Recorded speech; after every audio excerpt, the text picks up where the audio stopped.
আসসালামু আলাইকুম বন্ধুরা, চলে আসলাম আমাদের বাঙালি ভাই আনোয়ার ভাইয়ের বাসায়। তো আসুন প্রথমে তার বাসাটা একটু ঘুরে দেখাই, এরপরে তার সম্পর্কে বিস্তারিত কিছু আপনাদের সাথে শেয়ার করি। আসুন তাহলে দেখুন।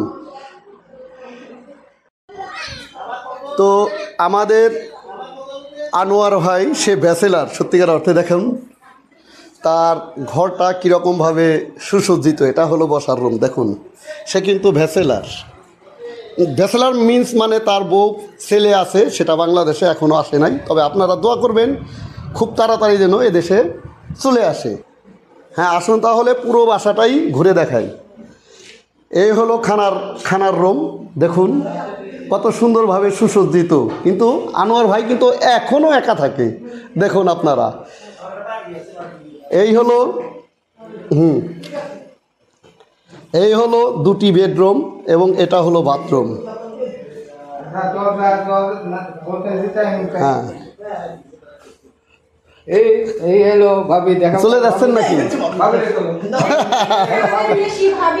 এটা হলো 100% দেশি ভাবি এবং দেশি ভাই, 100%। দেখুন, আর এটা হলো কিচেন রুম। দেখুন সে ব্যাচেলার, যদিও সে বিবাহিত, তার ম্যাডাম এখানে। আর এটা হলো কিচেন রুম। দেখুন সবাই, আজকে যেমনভাবে আমাদের দাওয়াত ছিল, দেখেন কত বড় বড় হাঁড়িতে পাকাইছে। যদিও আপনাদের সাথে শেয়ার করি নেই, খানা খেয়ে ফেলছি। আর দেখেন আমাদের প্রবাসী আনোয়ার ভাই ব্যাচেলারের ফ্রিজ, দেখেন ডবল দরজার ফ্রিজ, অথচ উনি কিন্তু একা। মানুষ কিন্তু এখনো ডবল না এখানে।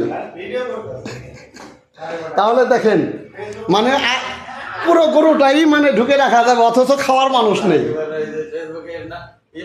আসুন এখন পিছন সাইডে, এখন পিছনেও বসার সুন্দর বন্দোবস্ত আছে।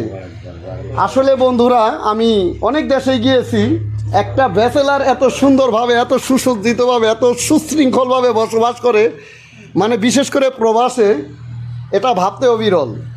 আমি হয়তো আপনারা ভাবছেন যে গল্প করছি, না গল্প না, আসলে আমাদের আনোয়ার ভাই এই পুরো বাসাটাই একা থাকে। আর দেখুন, কেউ যদি আম প্রিয় লোক থেকে থাকেন তাহলে অবশ্যই আনোয়ার ভাইয়ের বাসায় ইনভাইট রইল। দেখেন কত আম, যদিও গাছটা তার না, কিন্তু তার দিকেই এসে আমগুলো ধরে আছে। দেখেন কত সুন্দরভাবে, সুন্দর করে ধরো। অতএব সবার দাওয়াত রইল, যদি কারো আমের প্রতি মানে মায়া মমতা থাকে তাহলে অবশ্যই খাওয়ার জন্য বা ইনভাইট রইল সত্যিকার অর্থে। দেখুন ওই সেই আনোয়ার ভাই, দেখেন বুঝতে যাইতেছে। এই হলো আমাদের প্রবাসী আনোয়ার ভাই।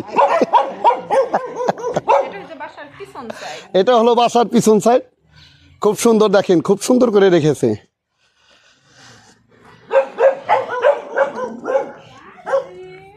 হয়েছে? হ্যাঁ, ধন্যবাদ। পরবর্তী ভিডিওর জন্য অপেক্ষায় থাকেন সবাই।